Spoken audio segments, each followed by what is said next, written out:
Hello friends, how are you? I am J.R. Kumawat. You are most welcome in my YouTube channel J.R. Kumawat Sir English Tutor. पिछले videos में हमने how to find out the noun in the sentence और nouns के पांचों प्रकार अच्छी तरह से पढ़ लिए। अब हम आज नाउन को फाइंड करना in the condition of the case, यानी उनके अलग अलग कौन सी स्थिति है। केस यानी कारक होता है। अब कारक के रूप में इसका नाउन का क्या फंक्शन है, इसको हम थोड़ा डिटेल से स्टडी करेंगे, जिसको हम यहां पर चर्चा कर रहे हैं। आइए तो देखते हैं noun and the case. Noun और उनके केस। कारक यानी कारक कौन कौन से है, यानी कि सेंटेंस में एक नाउन का जो फंक्शन होता है, उस फंक्शन को अलग अलग रूप में किस प्रकार से काम करते हैं, उसी को हम केस कहते हैं। आइए देखते हैं कौन कौन से कहते हैं केस है। पहला केस है नॉमिनेटिव केस, जिसको सब्जेक्टिव केस भी कहते हैं। नॉमिनेटिव केस जिसको सब्जेक्टिव केस भी कहते हैं, और इसको कहते हैं हिंदी में कर्ता कारक। और ये वर्ब से पहले यूज होता है। ध्यान रखना, ये वर्ब से पहले यूज होता है। और ये आंसर जो होता है, जो वर्ब से पहले जो नाउन यूज होता है, वो नाउन व्हाट या हु का आंसर होता है। जो हमने how to find out noun में हमने इस बात की चर्चा करी थी। अब हम इसकी चर्चा यहां पर भी एक बार और समझ लेते हैं, रिमाइंड करवा देते हैं, आपको रिकॉल करवा देते हैं। जैसे Ram play cricket, Ram cricket खेलता है। अब यहाँ पे राम क्या है, सब्जेक्ट है, और प्ले क्या है, वर्ब है, और क्रिकेट क्या है, ऑब्जेक्ट है। हम इसको क्वेश्चन करते हैं। अब क्वेश्चन किससे किया जाता है, क्वेश्चन वर्ब से किया जाता है। चाहे वाट से करो, हु से करो, हुम से करो, हुज है, वेयर है, वेन है, वाई है, जिनका भी क्वेश्चन होगा वो क्वेश्चन किया किससे जाएगा, वर्ब से किया जाएगा। तो राम प्ले क्रिकेट। अब what does Ram play, what does Ram, इसका कोई व्हाट डज प्ले क्या खेलता है, तो इसका कोई आंसर यहाँ पर नहीं मिल रहा है सब्जेक्टिव केस में। तो देखो व्हाट तो छोड़ो, अब हु से question, who play cricket, cricket कौन खेलता है, तो राम प्ले क्रिकेट। इसका मतलब हु का आंसर मिल रहा है। इसका मतलब ये कौन सा नाउन है, नॉमिनेटिव केस है। कौन सा, सब्जेक्टिव केस या नॉमिनेटिव केस। अब अगले सेंटेंस की तरफ देखिए। Sita is cooking food, Sita भोजन पका रही है। अब who is cooking food, what से तो कोई आंसर बन नहीं रहा है, क्वेश्चन नहीं बन रहा है, क्योंकि सब्जेक्ट एक ही है और ये पूरा प्रेडिकेटिव पार्ट। और जो प्रेडिकेटिव पार्ट होता है वो सब्जेक्ट के बारे में ही डिटेल देता है। तो यहाँ Sita is cooking food, who is cooking food, who is cooking food, भोजन कौन पका रहा है, तो सीता। तो यहाँ सीता क्या है, नॉमिनेटिव केस है, यानी सब्जेक्टिव केस है। Book is friend of student, यानी कि जो किताब होती है वो विद्यार्थी का क्या होती है, मित्र होती है। अब देखिए book, what is friend of student, student का फ्रेंड कौन होता है, क्या होता है, स्टूडेंट का मित्र को क्या होता है। तो यहाँ आंसर क्या आ रहा है, बुक आ रहा है।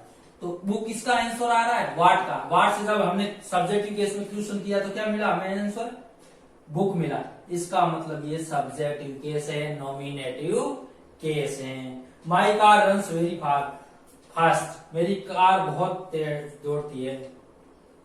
अब ये देखो माई कार है। अब यहाँ पजेसिव वर्ड आया है। मैंने इसलिए सेंटेंस लिया है कि यहाँ वार्ड से ना क्वेश्चन हो रहा है, इस न हु से क्वेश्चन हो रहा है। यहाँ पर किससे हो रहा है क्वेश्चन, यहाँ पे पजेसिव केस है।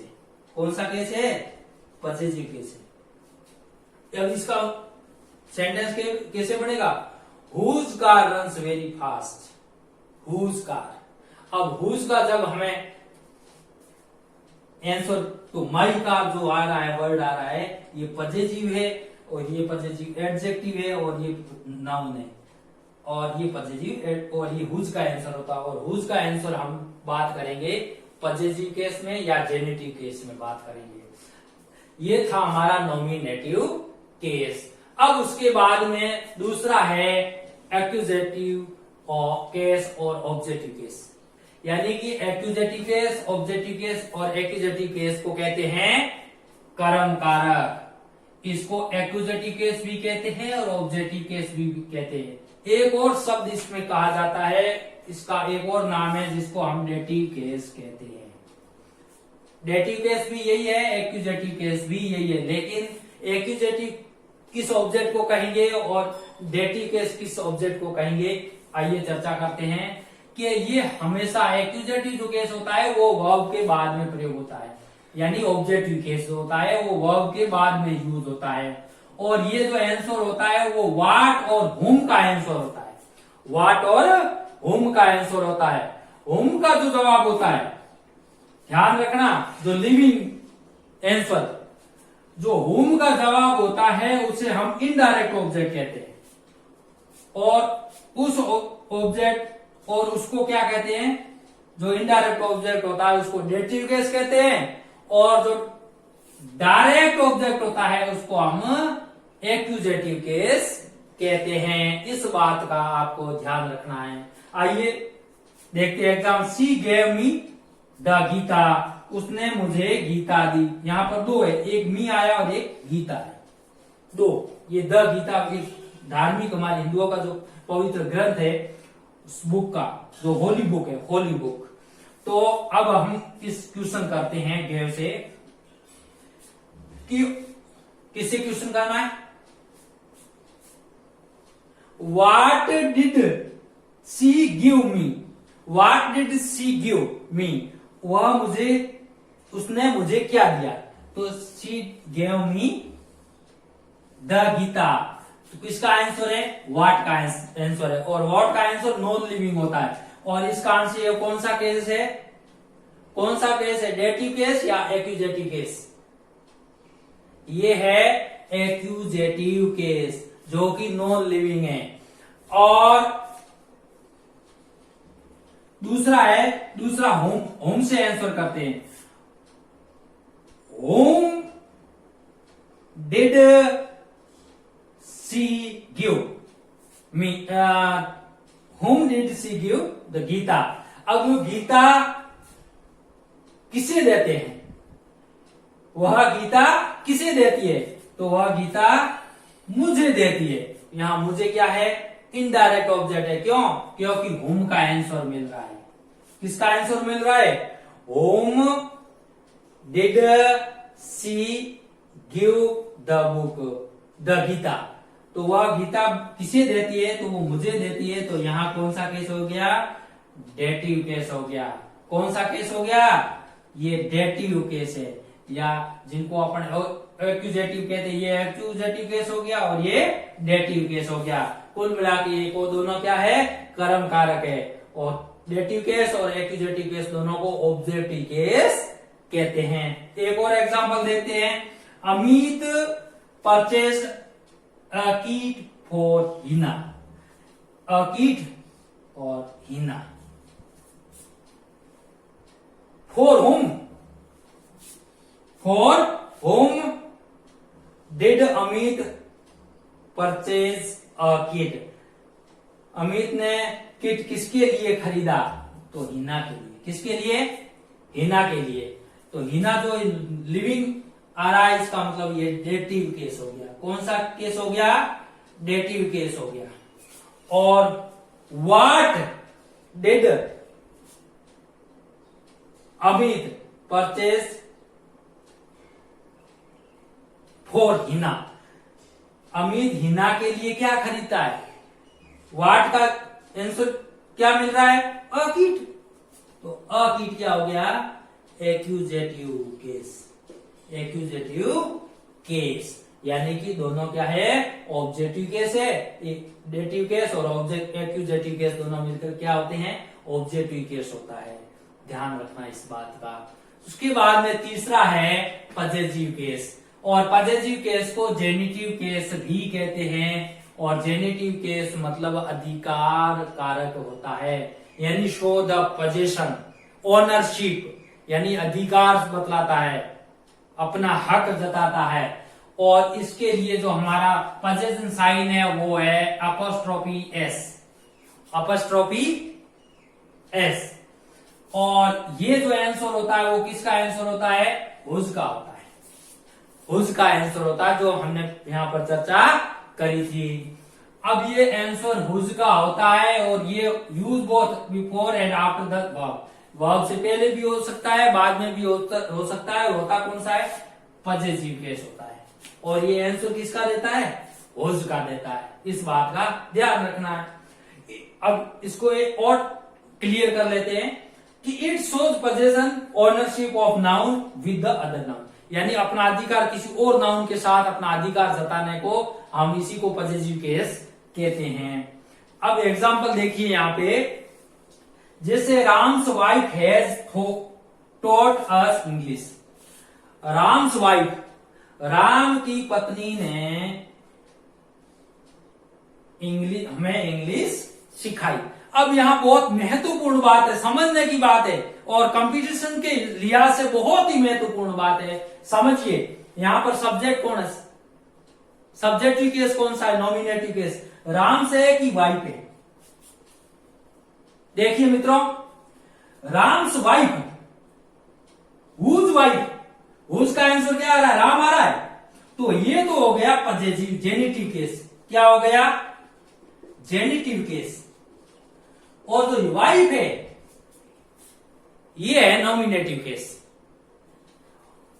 और नॉमिनेटिव कौन सा है? वाइफ। वही कॉमन नाउन है कि प्रॉपर नाउन है? Common noun. और हैज टॉट अस इंग्लिश। तो ध्यान रखना, अब इसमें अब ये पॉजिटिव केस यहां कैसे आया, तो मैंने पहले ही क्लियर कर दिया कि ये सब्जेक्ट से पहले भी हो सकता है, बाद में भी हो सकता है, दोनों स्थितियों में होगा।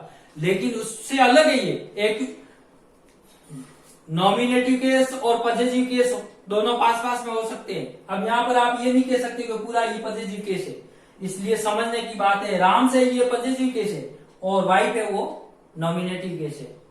और वाइफ के अनुसार हैज आया है। अगर राम वाइफ होता तो यहां हैज नहीं आता, क्या आता? हैव आता। इस बात का मित्रों ध्यान रखना है। कुछ पॉजिटिव केस की, जेनेटिव केस की कुछ कंडीशंस है जिसमें पॉजिटिव केस किस प्रकार से फंक्शन करता है, उसकी क्या कंडीशंस है, उसको कैसे बनाना है, उसका पॉजिटिव केस कैसे बनेगा, इसके कुछ नियम्स है। उन नियम को ध्यान रखते हैं, रूल्स को फॉलो करते हैं। आइए हम उस रूल्स को समझते हैं। जैसे सेपरेट पोजीशन। अब सेपरेट पोजीशन में क्या होता है, जब कोई जॉइंट में होते हैं उनको हम सेपरेट पोजीशन, जिनका अलग अलग अधिकार, जैसे कोई शॉप है, जैसे किड्स एंड यीट्स पोइम। अब पोइम में किड्स की और यीट्स की पोइम्स दोनों की अलग अलग अधिकार, सेपरेट इसमें पोजीशन शो किया गया। जैसे we are Kants and sons shop. अब यहां पर जो शॉप है उस सन्स और कैंट की, वी आर की इनकी शॉप है। अब जैसे उसके बाद में नेक्स्ट रूल है, जैसे जेनेटिव विद लिविंग। अब जो लिविंग होता है, सजीव जो होते हैं, उनके साथ में पोजीशन कैसा होगा, उसका एस लगाकर हमें पोजीशन बनाना है। जैसे राम है, लिविंग है यानी सजीव है, तो सजीव में एस लगाकर, और सिंगुलर, सिंगुलर। अब प्रॉपर नाउन तो सिंगुलर ही होता है, तो राम प्रॉपर नाउन है तो प्रॉपर नाउन एस लगाकर हमने जेनेटिव केस बनाते हैं। राम्स हाउस, जेम्स कोट, ये सिंगुलर प्रॉपर नाउन है और इसका एस लगाकर। अब दूसरी बात, विद प्लूरल, लिविंग जिनमें एस लगाकर प्लूरल बना हो। अब एस लगाकर जो प्लूरल बना हो उनके साथ कैसे हो, जैसे कॉमन नाउन, ये बॉय क्या है? कॉमन नाउन है। अब कॉमन नाउन जब प्लूरल होता है तो उसके साथ में एस ऑलरेडी लगा हुआ होता है, तो फिर उसके बाद में उसको जेनेटिव केस बनाने के लिए उसके अंत में हम एस के बाद में एपस्ट्रफी का प्रयोग करेंगे। इस बात का विशेष, यानी कि जब सिंगुलर होगा तो एस से पहले एपस्ट्रफी लगेगी, और जब प्लूरल होगा नाउन तो अपस्ट्रोफी बाद एस के बाद में लगी हुई, उसके बाद में कुछ भी नहीं होगा और वो क्या हो जाएगा, जेनिटिव केस हो जाएगा। जैसे बॉयज स्कूल तो एस के बाद में अपस्ट्रोफी आया। इधर गर्ल्स देखो, गर्ल्स और एस के बाद में अपस्ट्रोफी तो गर्ल्स हॉस्टल। अब अगली कंडीशन ये है कि प्लूरल विदाउट एस। अब बिना एस के प्लूरल जो होता है, कैसे जो प्लूरल बने हुए होते हैं, जैसे कॉमन नाउन है, प्लूरल बने हुए होते हैं जिसमें एस नहीं लगा हुआ होता है। हमने प्लूरल बनाने के नियम अलग से सेपरेट हमने वीडियोस में चर्चा करी है नंबर वाली में, तो उसमें आप देखना। इसमें मेन क्या होता है, देखो ये मेन है। अब इसमें एस या एस नहीं लग करके ये एम का एम होकर के प्लूरल बना हुआ है। तो ऐसी स्थिति में प्लूरल जो है उनका एपस्ट्रोफी लगा करके एस लगाएंगे तो वो क्या बन जाएगा, वो जेनिटिव केस बन जाएगा। अब ये यहाँ पर जेनिटिव केस है, अब ये प्लूरल भी है और जेनिटिव केस भी है नाउन, ध्यान रखना। अब ये चिल्ड्रन, चाइल्ड होता तो सिंगुलर होता, लेकिन ये चिल्ड्रन है, पॉसेसिव केस है, एस लग करके ये प्लूरल नहीं बना हुआ है। तो ऐसी स्थिति में आप एपस्ट्रोफी और एस लगाकर आप इसको पॉसेसिव केस बना सकते हैं। ये इनकी कुछ कंडीशंस है जिसके हिसाब से अपन पॉसेसिव केस बनाते हैं। इसमें आपके पॉसेसिव ये मोस्टली एग्जाम में नॉमिनेटिव और एक्यूजेटिव और पॉसेसिव केस के बारे में मोस्टली पूछा जाता है। और कुछ केस आगे और है जिसके बारे में मैं 3-4 और केसेस है जिनके बारे में चर्चा करूंगा। अब generative with compound noun. Compound noun का मतलब एक से अधिक नाउन जब एक साथ जुड़े हुए होते हैं तो उसका जो है जेनेटिव केस कैसे होगा। तो ध्यान रखना मित्रों ऐसी स्थिति में कि माई सन इन लॉज हाउस। अब इसमें अगर इसका प्लूरल बनाना होता, सन इन लॉ तो सन्स होता है, सन्स इन लॉ होता। लेकिन जब इस प्रकार का कंपाउंड है तो माई सन इन लॉज यहां होगा, अंत में यहां लगा हुआ है माई सन इन लॉज, एपस्ट्रोफी लग करके एस लगाया और ये जेनेटिव केस बन गया। जैसे the government of Rajasthan order. अब ये राजस्थान ये जेनेटिव केस बन गया, राजस्थान बन गया जेनेटिव केस और ये ऑर्डर हो गया कॉमन नाउन। अब ऑर्डर कौन सा है, किस प्रकार का ऑर्डर है, डोंट नो, इसलिए ये कंपाउंड, ये भी नाउन है, ये भी नाउन है। अब ये भी नाउन है, ये भी नाउन है, कंपाउंड नाउन हो गया और कंपाउंड नाउन में ये जेनेटिव केस हो गया और ये कॉमन नाउन हो गया। तो इस प्रकार से ध्यान रखनी है। अगली कंडीशन ये है कि जिन संज्ञाओं से स्थान, दूरी, वजन या मूल्य का बोध होता है, यानी स्थान है, वजन है, दूरी है, इस प्रकार का जो बोध होता है तो उसमें एस जोड़कर पॉसेसिव केस बनाया जाता है। जैसे देखिए 1 डेज लीव, अब ये से तो डेज यानी प्लूरल हो जाता है, लेकिन यहां पर एपस्ट्रोफी लग करके ये जो एस है 1 डेज यानी एक दिन की छुट्टी। जब हम एप्लीकेशन लिखते हैं please give me 1 days leave, please issue me 1 days leave, तो 1 डेज जो होता है यहां पर ये पॉसेसिव जेनेटिव केस के लिए यूज होता है, इसलिए यहां पर ये सही है। अ वीक्स हॉलीडे, अब यहां पर अवधि के बारे में है, तो जो अवधि है उस अवधि दूर उसके बारे में है, तो यहां पर हमने क्या किया, एस लगाकर, एपॉस्ट्रोफी लगाकर, एस लगाकर हमने क्या किया, इसको ये जेनेटिव केस बन गया। उसके बाद में नॉन लिविंग थिंग्स का पॉसेसिव केस ऑफ से बनेगा। कुछ कंडीशन ऐसी होती है जहां पर अपन क्या है, मोस्टली क्या नॉन लिविंग जो थिंग्स होती है उनका हम एस लगाकर उसका जेनेटिव केस नहीं बनाएंगे नॉन लिविंग का। जैसे बुक्स हाउस, कोई किताब का घर होता है क्या, नहीं। तो यहां पर हम ध्यान रखना, ऐसे जो नॉन लिविंग होते हैं उनका हम ऑफ से जेनेटिव केस, पॉसेसिव केस बनाएंगे। जैसे the rules of this book, अब ये जो ऑफ है ये पॉसेसिव जेनेटिव केस को शो कर रहा है, the rules of this book. और जैसे the water of this well, of this well, अब यहां वेल्स वाटर नहीं होगा, वेल्स वाटर यहां ऐसे नहीं लिख सकते, ये तो सही है क्योंकि ये नॉन लिविंग है, कुआ कोई सजीव नहीं है। जैसे अपन इसी को बनाते, दिस वेल्स वाटर,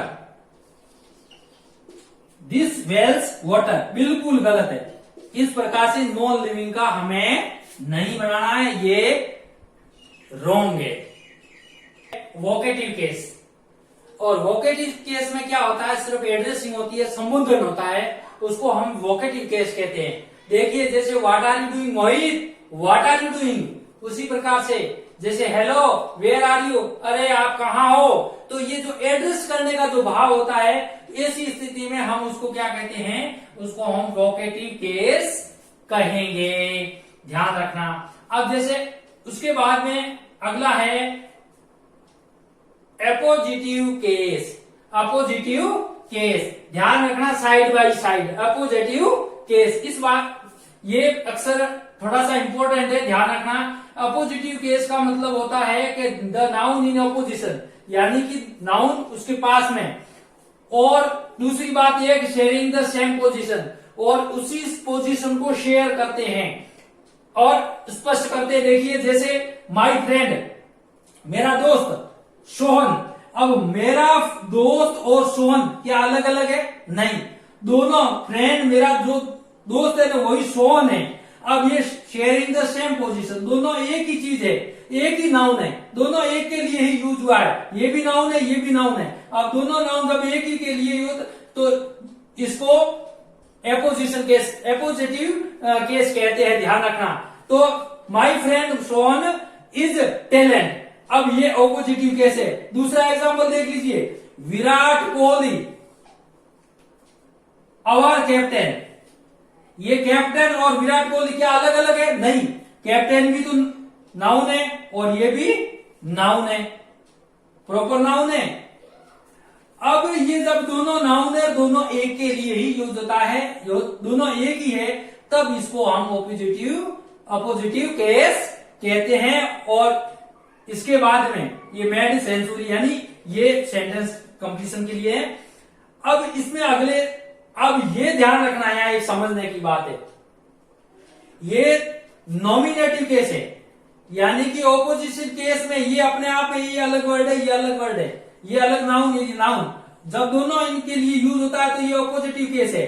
लेकिन अपने आप में फ्रेंड क्या है और सोहन क्या है सेंटेंस में, तो ये है नॉमिनेटिव केस। देखिए वर्ब से पहले यूज हुए। अगला ये भी नॉमिनेटिव केस है, yesterday I met your uncle. अब ये अंकल शब्द है, ये जो अंकल शब्द है द डॉक्टर, और डॉक्टर और ये अंकल कौन अलग अलग है? नहीं, दोनों एक ही है, इसलिए ये ऑपोजिटिव केस है। और in the condition of nominate, एक ऑब्जेक्टिव केस, एक्यूजेटिव केस।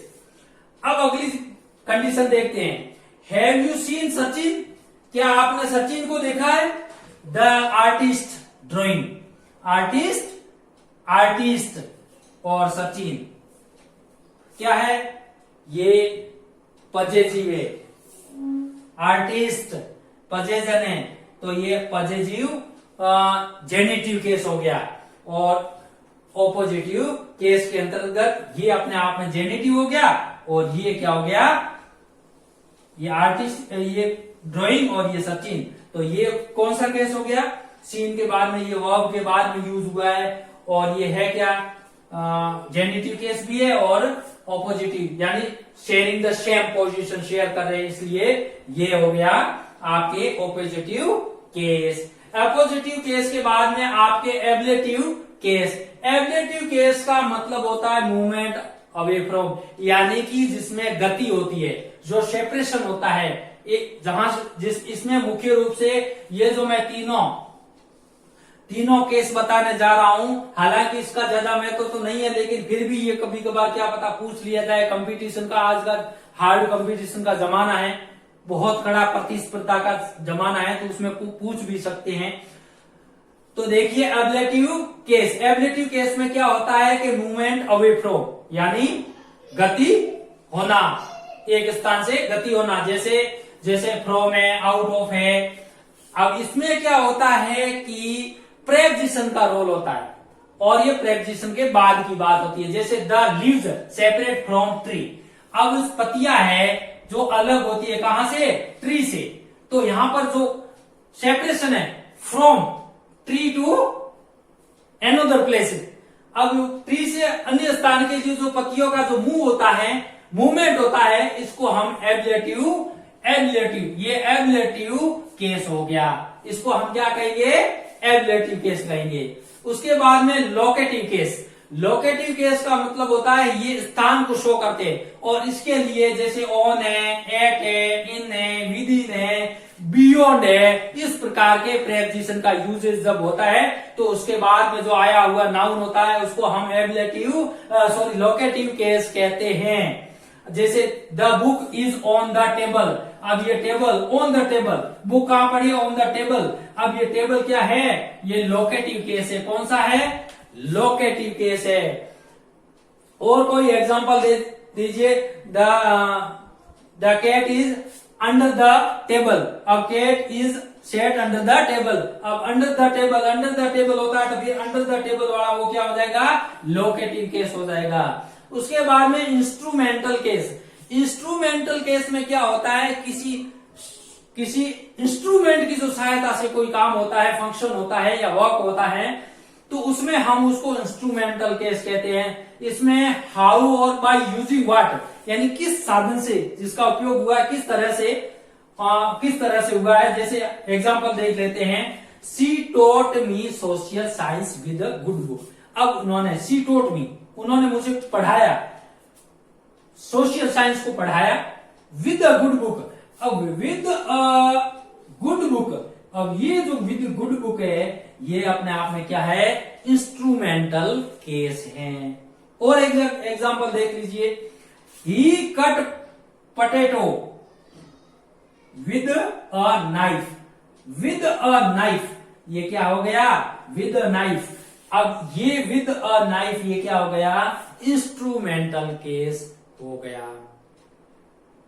आपको कैसा लगा वीडियो? अगर अच्छा लगे तो डिस्क्रिप्शन बॉक्स में, कमेंट बॉक्स में जरूर हमें रेस्पॉन्ड करें। और अभी तक अगर आपने सब्सक्राइब और बेल आइकन नहीं दबाया तो सब्सक्राइब करें, बेल आइकन दबाएं और वीडियो को अंत तक जरूर देखें। Thank you so much. Bye bye.